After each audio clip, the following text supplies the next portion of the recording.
It talks about in terms of two legislations that have been there in place. One is the RTE Act 2009, which is there in place, and RPWD Act 2016. RT Act also says that no child should be denied admission based on any kind of discrimination that is prevailing. You should not entertain the discrimination, and every child must be given access to schooling. And even RT Act also says that it is a free and compulsory education up to the age of 14 years. Now, with the revised RT Act, it should go up to the age of 18 years. Okay, so it is this regulations that we try to look at it. How is that regulations are making it to become more inclusive from the legislative perspective also. So ensuring inclusion and equal participation of children with disabilities, even in ECCE schooling system, is accorded highest priority. Okay, it is not only formal schooling, even in the ECCE also it should be done because systemic change has happened.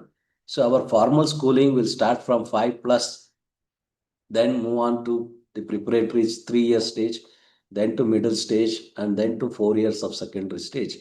So that means inclusion has to start from the foundational stage itself, that is from early child education also. So it is in that way from early child education to higher education, this ensuring the inclusion and equal participation is important. Now, other act that has been enacted, revised many times, and the Rights of Persons with Disability Act 2016 defines inclusive education as an act of education where students with and without disability learn together, and the system of teaching learning is suitably adapted to meet the learning needs of different types of students with disabilities. So this is very, very crucial for us. And if you are not going to make these kinds of changes, adaptation into the teaching styles or teaching learning processes that has been practiced in schools, then the child using the RPWD Act or using RT Act can go to the justice court and seek justice in the court. So it is in that particular sense, this RPWD Act has a legal binding, and it says that it is not the child who is going to make adaptation, it is the systems. And the people who are working in the system should make changes so that even that child with disability is also accommodated in the same environment. So it is in that way RPWD Act gives emphasis on promoting inclusive education in all spheres. Okay. So this policy is in complete consonance with the provisions of the RPWD Act. That means here NEP 2020 also recommends and it also approves the RPWD Act's visions, okay, recommendation with regard to school education. While preparing national curriculum framework, so NCERT will ensure consultations are held with expert bodies of disabilities and try to bring in those adaptations in their curriculum framework also, followed by framing of syllabus, followed by printing of textbooks. So all these activities happens one after the other. So in all those kinds of things, inclusions must be given top priority, and that needs to be looked at very seriously.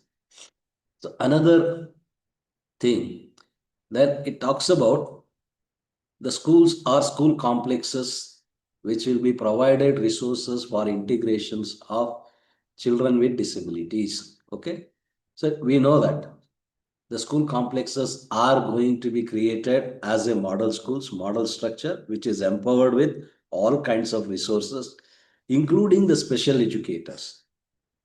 Okay, across disability training, various disabilities are there, and he must be trained in all kinds of disabilities he is likely to encounter in the school situation and for other resource centers. Okay, whenever needed. So that is model schools are equipped with resource teacher, whom we call it as special educators or inclusive resource teacher, IRTs we call it as, And we also have counselors who is available in the school complexes. So these resources can be channelized and shared among the group of schools within that. So it is in that way the policy talks about strengthening the school complexes, and through that the inclusionness to a certain extent can be attempted at that local level. Then barrier-free access for all children with disability will be enabled as per the RPWD Act. So here accessibility means here we are not only saying about the physical accessibility only to the building in terms of building a ramp, even accessibility to drinking water facilities, accessibility to toilets, accessibility to library, accessibility to laboratory that is there and which is being used by other kind of learners. Even the disabled child should also be able to access them.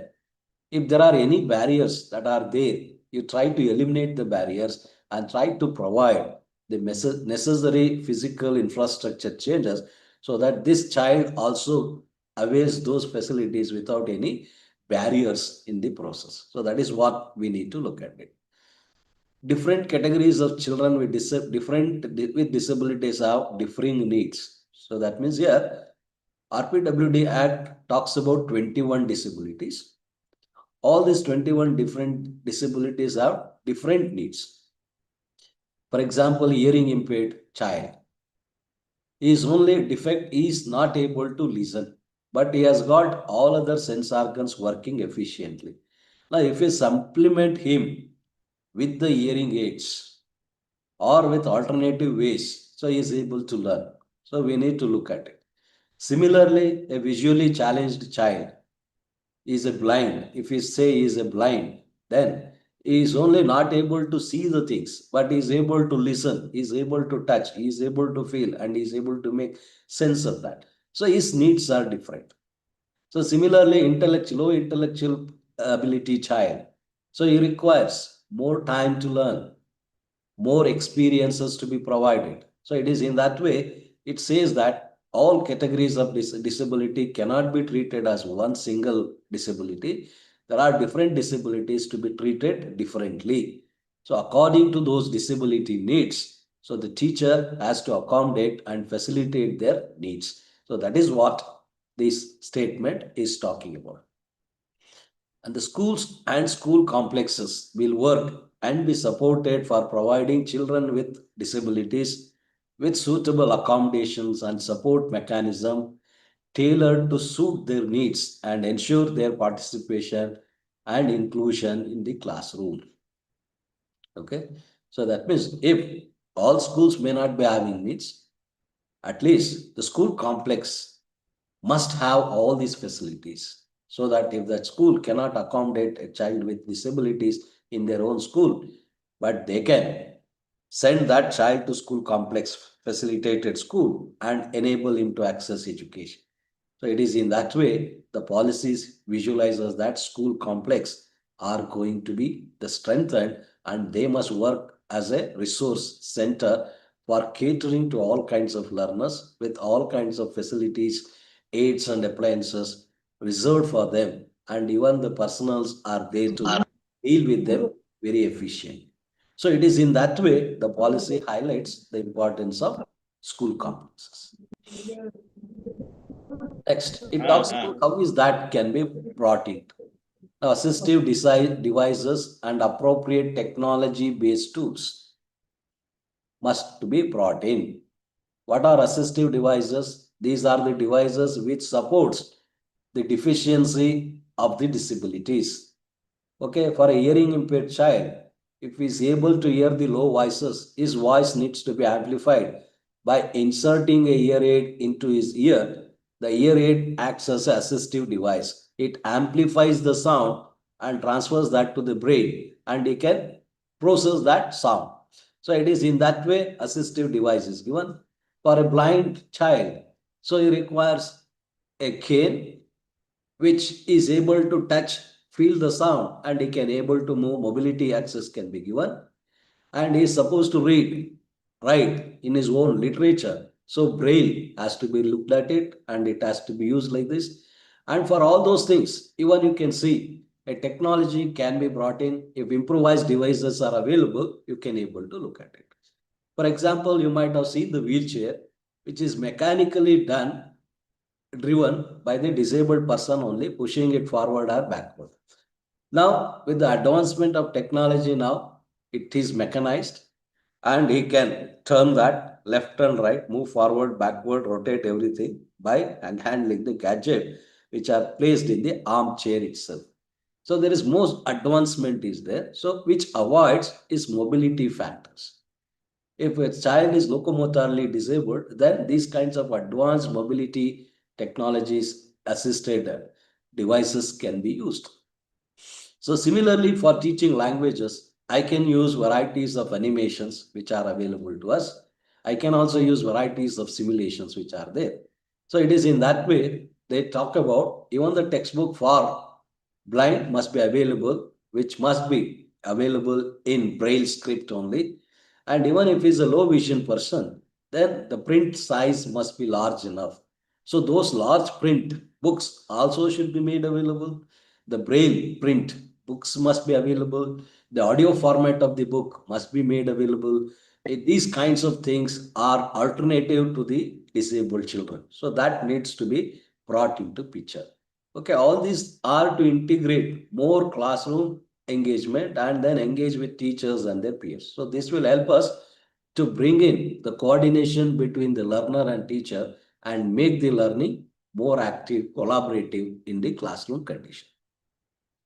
This will apply to all school activities, including arts, sports, and vocational education. So this education doesn't mean that we are only focusing the co-curricular aspects only. The policy talks about holistic education. So that means every child must have all kinds of education, including the co-curricular activity, so that he will develop a sound body along with a sound mind. So how is that? So if sound body is not developing, is sound mind cannot be emphasized or can be not be looked at. So it is in that way, it talks about even the co-curricular activity must also be given due importance in terms of arts, in terms of sports, and also in terms of providing vocational education. The policy insists and says that vocational education can be introduced from class 6 onwards. So that is from the middle stage itself, vocational education can be introduced. And for promoting vocational education, the local artisans, the local craftsmen can be brought into school and we can enable him to demonstrate his skill and allow the child to go to his working place and make an observational learning through experiential learning. They can also try to embrace that vocation. So it is in that way the policy is emphasizing that through learning, along with learning, the related heritage vocational practices that we have also must be inherited, transmitted, and preserved for the next generation to come. So it is in that way vocational education is also given importance. And again, this becomes very important for children with disabilities because they cannot pursue education to the higher levels. So at some point of time, they may drop out of the schooling. The schooling is from now from early pre-primary education up to the secondary level, +2 level. So if he drops out of the education at +2 level, you must be equipped with at least some of the vocational skills so that he can also lead an independent life in the society. So that is the main perspective of providing vocational education in the school system itself. And similarly, it talks about how National Institute of Open Schooling must develop the textbooks using Indian Sign Language. So that means here the language which is going to be the universal language is the sign language. Sign languages are the body gestures that we try to make use of it. So that is the gestures that we make and the expressions we provide along with that. So it is in that way, the Indian sign languages has to be developed and needs to be promoted by NIOS. That is what we have, the policy is also insisting on. As you are aware of, NCRT has been already having a memorandum of understanding with Institute of Indian Sign Language, and they are trying to bring out the textbook in Indian Sign Language for all classes, for all subjects. So it is in that way they are also facilitating the children. So those cannot read and write in the formal way, those who are able to read and write using sign languages can be enhanced and can be preserved in the same way. The adequate attention will be paid to safety and security of the children with disabilities. So they cannot be having a negative, neglected approach towards them. We should also treat them equally with the other children in the classroom, in the school. So they should also be seen with dignity, with human respect. So all these social values should be preserved, practiced even towards them. So you cannot treat them in a different way. Then it also says that RPWD Act also says that children with benchmark disabilities shall have the choice of either going to normal school or special school. Okay. What is this benchmark disabilities? So in disabilities also there are different ranges. So which they classified it as mild, moderate, and profound. Okay. So if the child is mild disability, it has a less percentage of disabilities. If it is mild, it goes up to 30 to 40, something of those kind. And if it is high, moderate, profound, then it goes beyond control. So the children who are mild and moderate disabilities can be accommodated in a normal school. Even a child with profound disability, if he feels like I want to go to a normal school, if he comes, he cannot be denied admission. That is what it says. So it is the child's priority that whether he chooses to go to normal school or special school. Like we have special school exclusively for hearing impaired, special schools exclusively for blind children, special schools exclusively for mentally retarded children. So like this, it is the choice of the child and the parents to say to which school their ward needs to be admitted. So the choice is with the child and parents, not with the schools. The school cannot deny any admission based on this benchmark criteria. Then it also talks about for such children, resource centers in conjunction with special educators will support the rehabilitation and the needs of the learners with severe and multiple disabilities. Okay.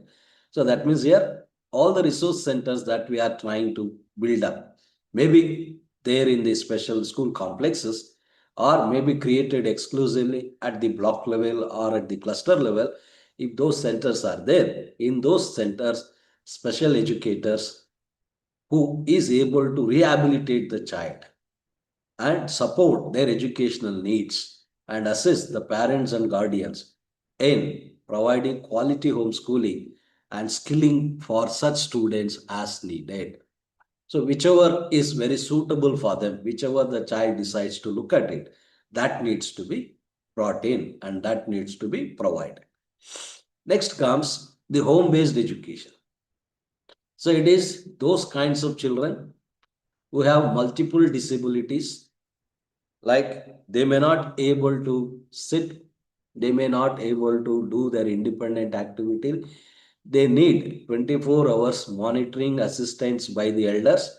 So such children are not accommodated in the schools, but they are enrolled in the schools and the education is given at their own home itself by adopting or by taking a educational volunteer and sending him that educational volunteers to the child's home once in a day or 3 or 4 times in a week, and ensuring that the minimum learning is happening and life skills are imparted to the child to the extent possible.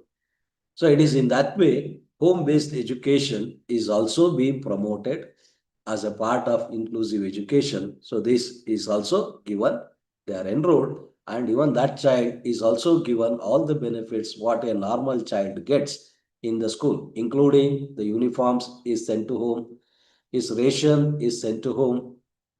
If he is getting a scholarship, that is also been transferred to his account. So it is in that way all facilities that a child gets in a school is extended to the same child even at home also. So it is in that way, home-based education intervention is also being implemented as part of inclusive education. And it also says that you cannot just go on doing that home-based education for all the time. You should take a stock of the situation, conduct audit of the program for its efficiency and effectiveness, and try to see whether it has been used for equity and equality of opportunities or not. So if it is good, try to continue it. If it is not so successful, suggest ways to modify it and try to bring in the modified intervention into the schools. Okay, and the policy also says that you should draft a guideline and standards for home-based schooling looking into RPWD Act 2016. So considering this act, a broader guidelines and standards for providing home-based schooling must be brought in place, and according to that, the home-based education facilities need to be provided. While it is clear that education for all children with disabilities is the responsibility of the school, technology-based solutions will be used for orientation of parents, caregivers, along with dissemination of learning materials to enable parents, caregivers to actively support the learning needs will be accorded priority. So that means here the policy insists that it is not only educating the child, it is also we need to educate the parents and the caregivers of the child. We need to make them sensitize what is their needs, what are their requirements, and how we should address that. So those kinds of orientations can be done using technology, calling them on the online platforms and trying to convey the messages, informations that are required to them can be looked at it. So for wherever it is very difficult to bring them physically, so you can use technology-based solutions and try to reach them and orient them, sensitize them towards the disability of the child and the way and means in which they need to be addressed. So now policy now talks about specific learning disabilities. So earlier to this specific learning disabilities, the teacher used to blindly label the child as mentally retarded. Even that is also not correct. So we need to get the certificates from the competent medical boards only then we can say. Now, among the 21 disabilities the RPWD talks about, it talks about specific learning disabilities. So this may occur in any individual's lifetime. It is not age specific. It is not hereditary. Anyone can become learning disabled as we go on. So it is in that way, it is a continuous support system that we need to provide. And what are those specific learning disabilities the policy is highlighting? One, the disabilities that is encountered during learning process is treated as learning disability. How does learning happens? Learning happens through reading, writing, and doing things. So these are the three essential things that we need to do. So therefore, if I have difficulty in reading, then it is treated as dyslexia. So difficulty in making comprehension from the text material. If that is happening in the learner, then it is treated as dyslexia. If some students find difficulty in writing handwriting and they are not able to write legibly, very specifically, very neatly, then we call that as dysgraphia. So if some students have the phobia towards mathematics and they are not able to deal with mathematical sums very efficiently, not able to calculate the fundamental operations very efficiently, so we call them as dyscalculia. So that is dyslexia, dysgraphia, and dyscalculia are the three important specific learning disabilities the policy is highlighting, which a teacher is likely to encounter in his normal classroom only. It may occur even in the normal child also. It doesn't have any other physical disability characteristics. It is only related with the cognitive process activities. So it is in that way, it talks about specifically the learning disabilities one may encounter during this process.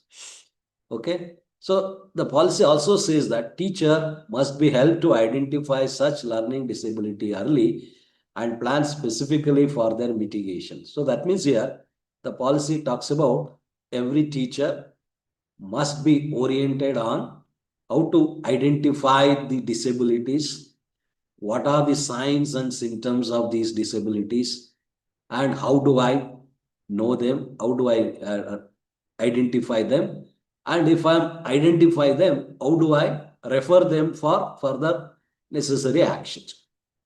So it is only these things a teacher can do. So that means here one, by observation, every teacher can do it.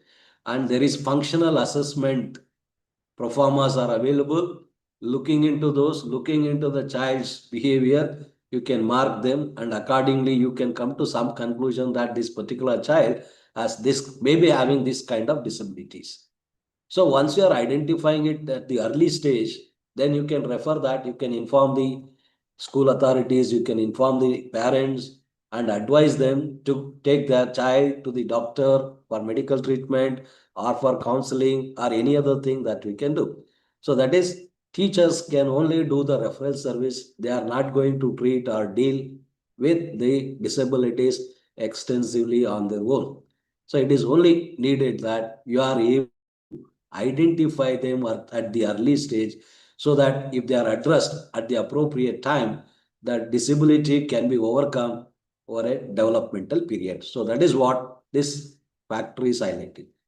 Specific action will include use of appropriate technology, allowing and enabling children to work at their own pace with flexible curricula to leverage each child's strength, and creating an ecosystem for appropriate and certification. Okay, so that means here the teachers must has to have the technology. So it emphasizes that every teacher must be learning some kind of technology. Okay, so that is using information communication technology, and which are those technologies that can be brought into classroom, which are those facilities is available in your school context, can be looked at it, and you can try to bring all such things. For doing assessment and certification agency, the policy is talking about creating a new agency called FARAC. It is performance assessment, review and analysis of knowledge for holistic development. That is, holistic development is the prime concern. So it is in that way, it is trying to see how the child has performed, what is the review of that, where is the strength in that, what is the weakness of that. So it is in that, looking into the strength and weaknesses of the performance of the each child, the analysis and certification has to be done. So this is going to be the other agencies at the school level, which has already started in NCRT as a part of NCRT, and it has come out with the assessment cards at the preparatory levels. And in the days to come, it is going to come out with the assessment criteria for middle and secondary stage also.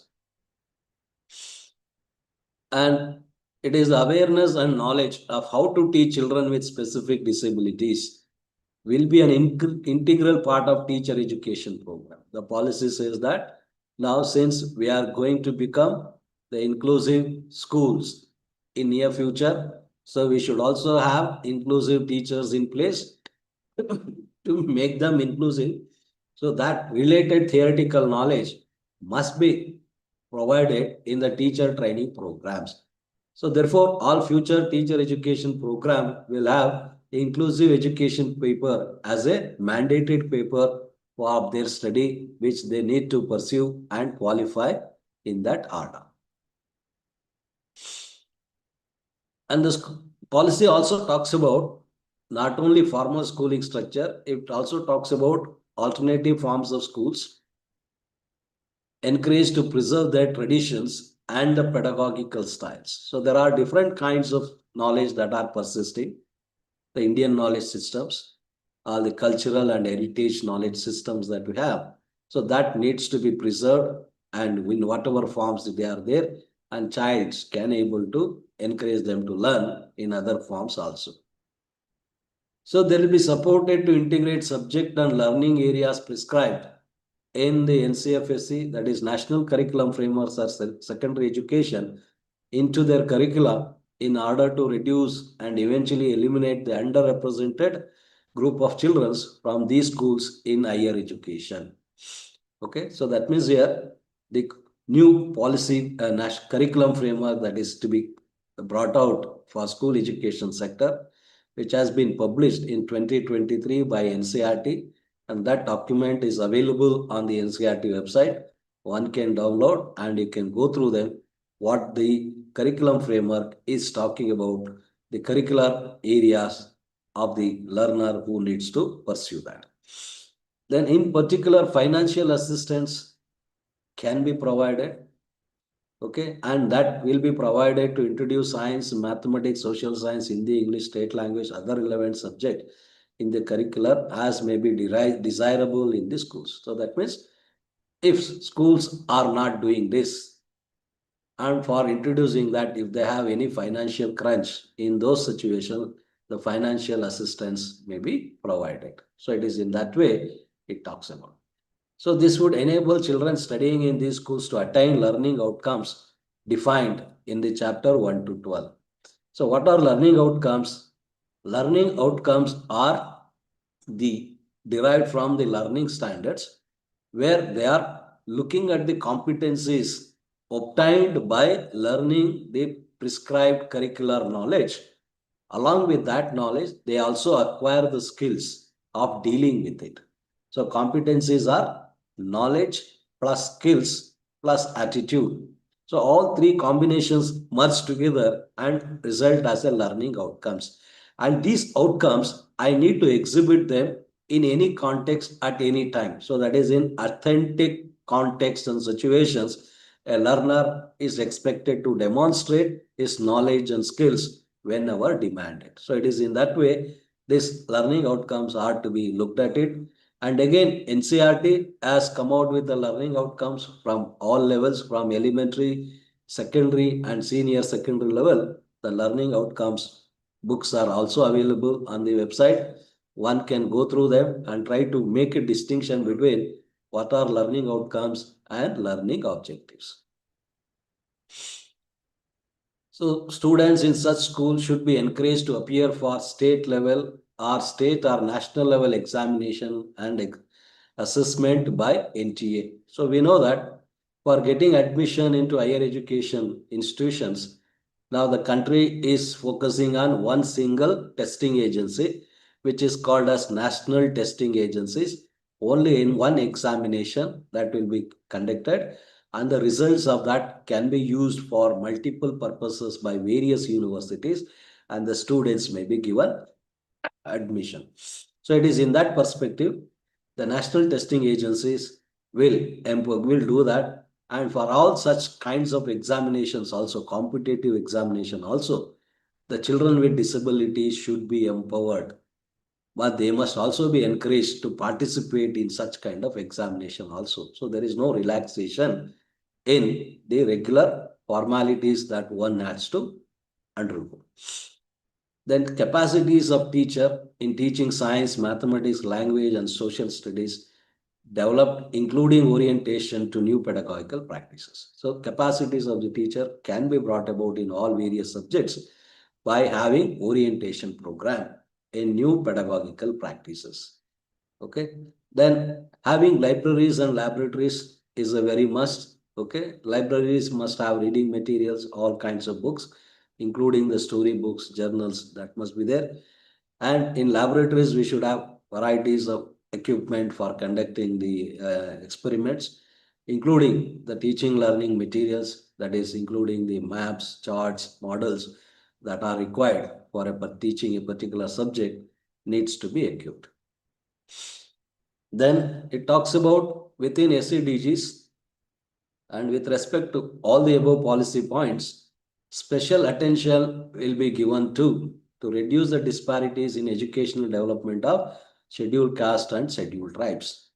Okay, the policy visualizes that all other groups are to some extent have some social justice, but this scheduled caste and scheduled tribe group has not attained the social justice.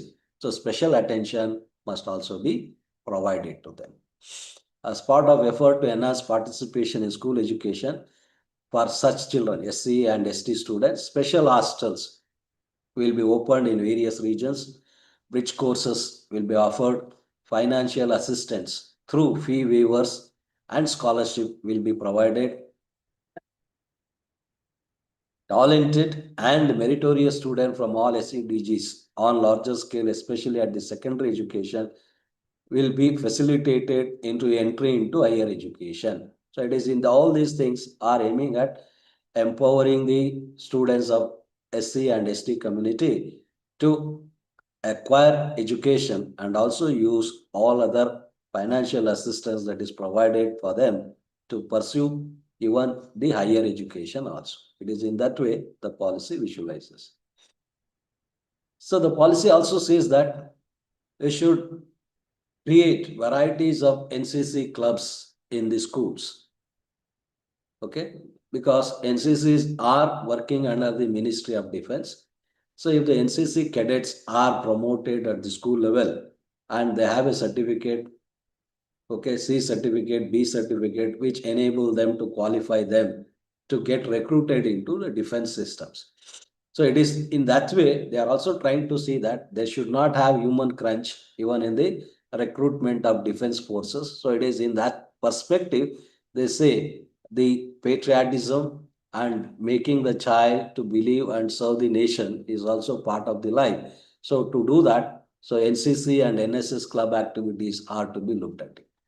So all those things will enable harnessing the natural talent and unique potential of students, which help them to aspire for a successful career in defense forces.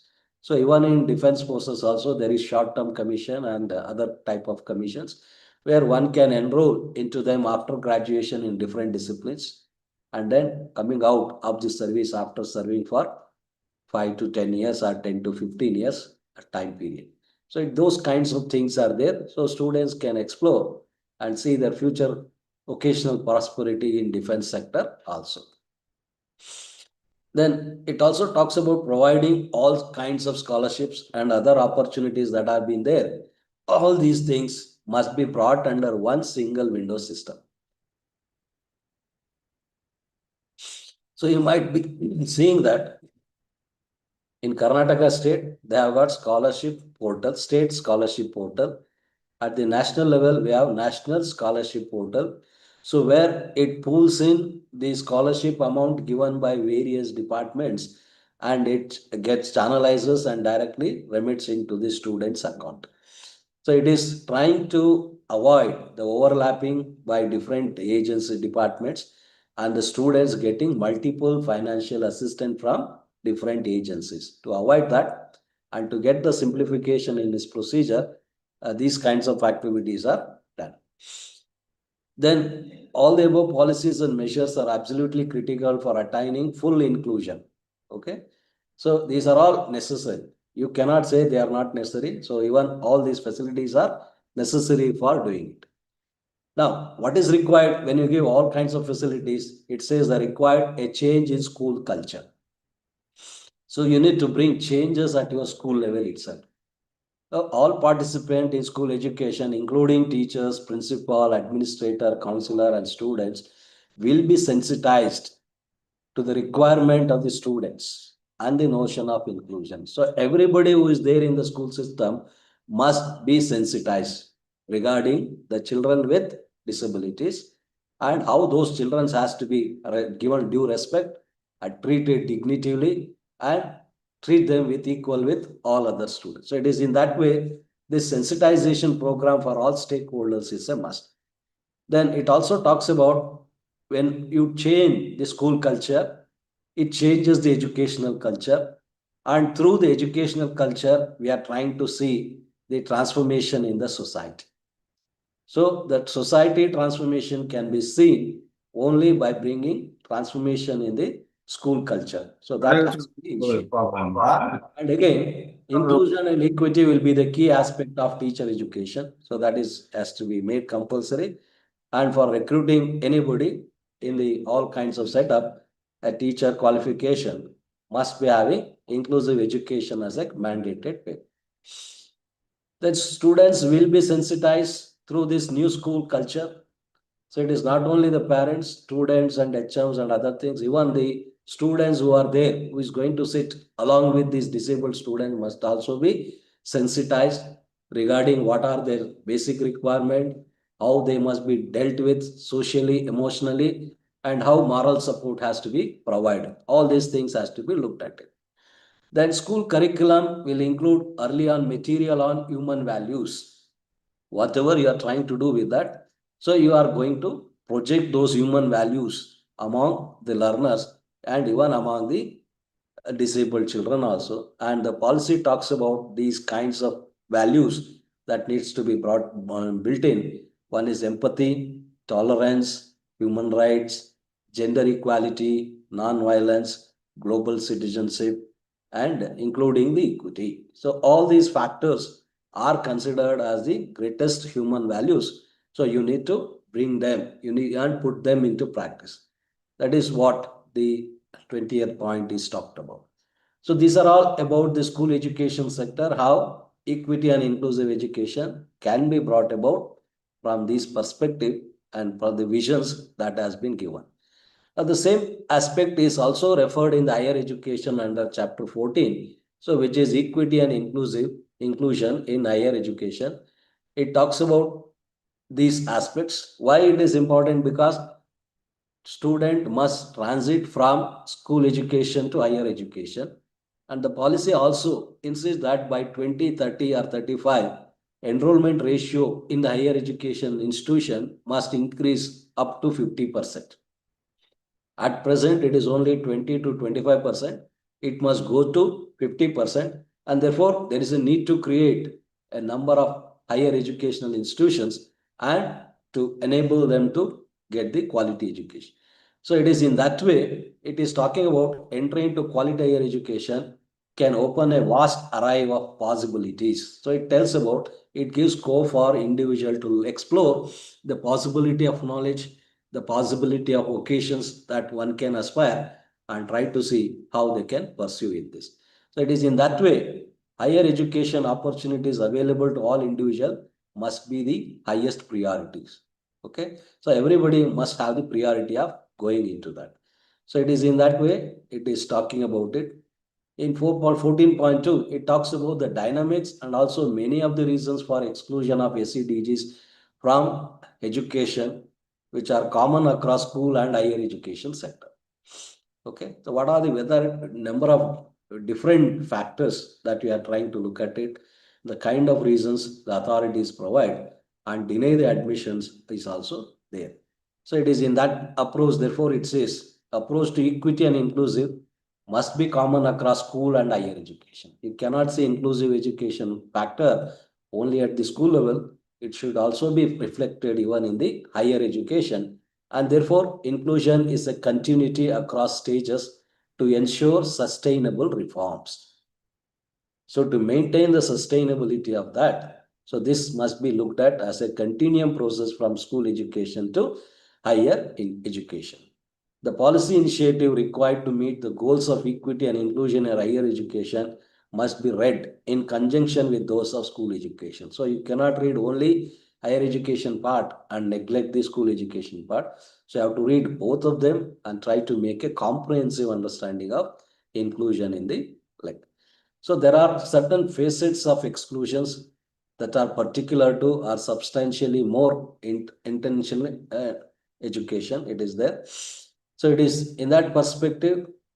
So these need to be addressed specifically and include lack of knowledge of higher education and depriving of economic opportunities, cost of pursuing higher education, financial constraints, admissions to other things, geographical or language barriers, poor employability, potential for many higher education programs, and lack of appropriate student support mechanisms. So these are the reasons the exclusions that the child may opt or the institution may also opt on their own. So it is in that way, it talks about focusing on the facet of exclusion and trying to reduce them to the extent possible. What are the specific measures that need to be adopted by all government and higher educational institutions? What steps they need to take, they need to pursue is that they have been given under 14.4.1 by government. What it is, it talks about earmarking suitable government funds for the education of SCDGs. So that means separate fund must be allocated for SCGD group. Set clear targets for higher gross enrollment ratio for SCGDs. So within the SCGD also, you should set enrollment ratio. That means fix the quota for each of those social groups.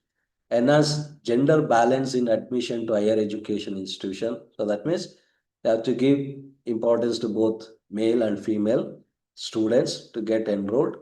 Then enhance access by establishing more high quality higher educational institutions in aspirational district and special educational zones containing larger number of SCDGs. So wherever they are there, in those situations, these kinds of institutions has to be created.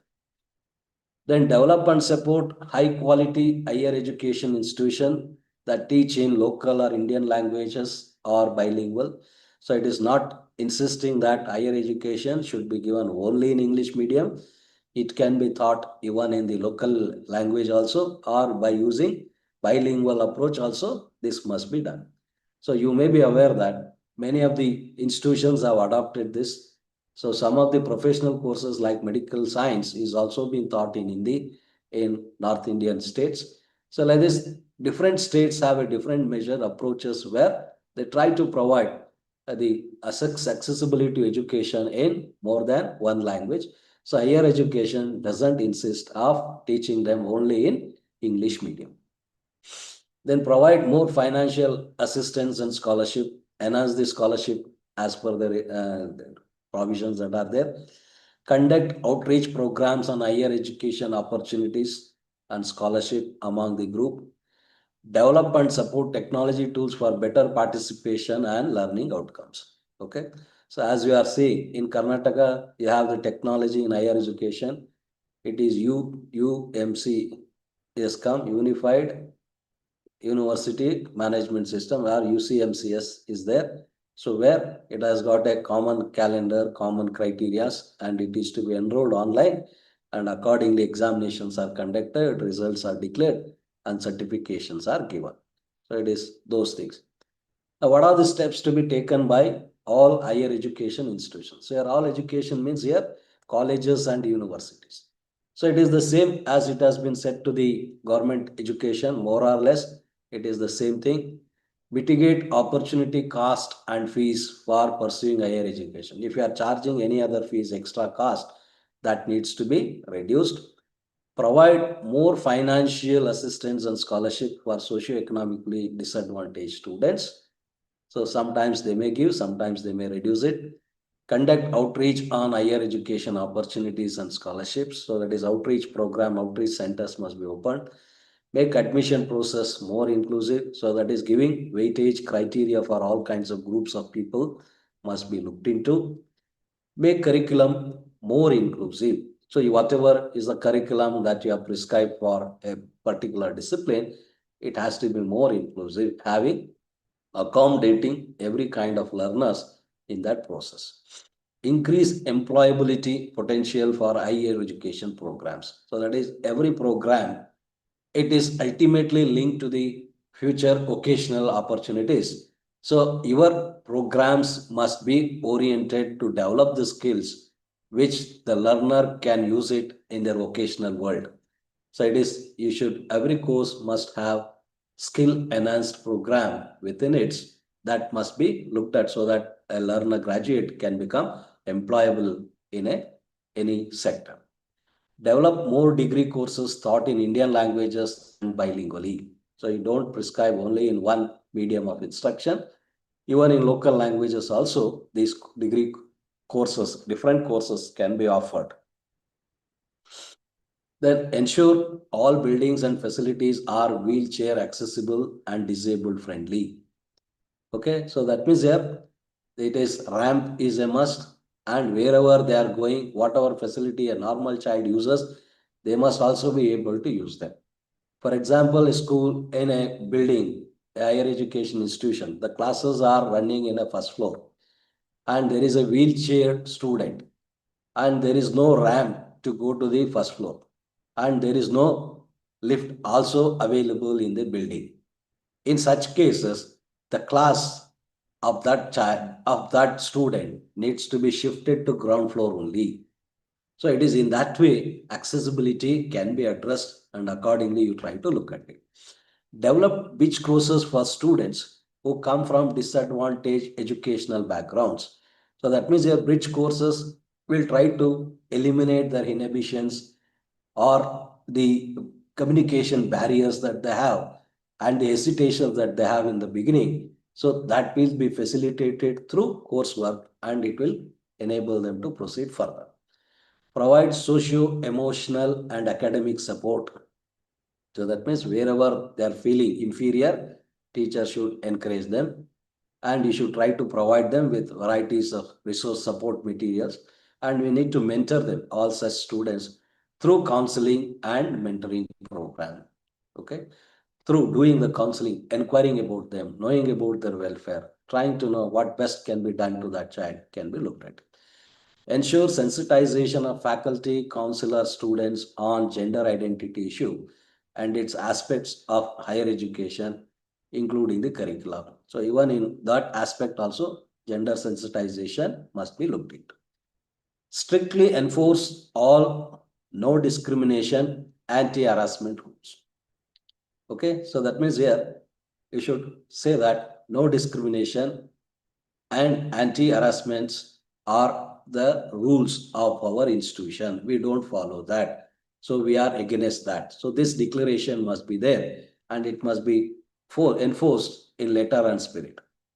Develop institutional developmental plans that contain specific plans for action on participation of HEDGs, including but not limited to above items. So that means here at the school level, there is a school development plan which is developed by the school management committee along with the HM and teachers. So which they chalk out a program for the next academic year, what they can do and improve the academic quality of the school.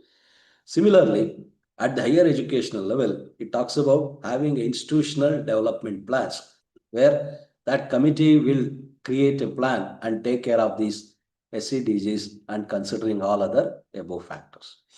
So it is in that way we are going to see that